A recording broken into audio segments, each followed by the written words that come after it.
trobes aquí botellons a la nit, ens estan pintant molts carrers i fan botellons ja a les naus amb esprais, cosa que desprestigia l'empresa, que si ha de rebre clients o alguna cosa que li vegin les parets pintades, a fe de Déu que això no afavoreix en res l'empresa.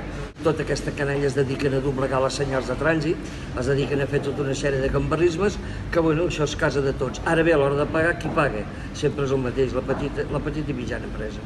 Els grans no, perquè ho tenen tot ballat i tenen seguretat pròpia. Aquests no els afecten, però nosaltres sí.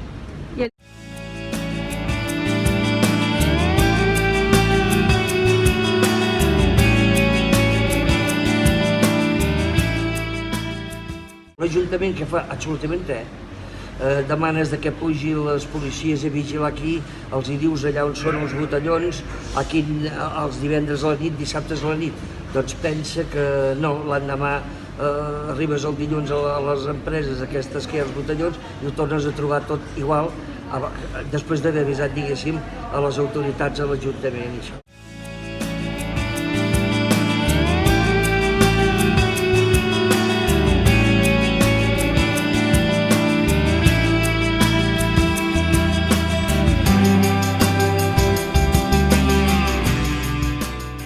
Després de què va passar tot el tema d'aquest coronavirus, que encara hi estem, no és que hagués passat del tot, s'ha mogut una miqueta més el tema, però què passa?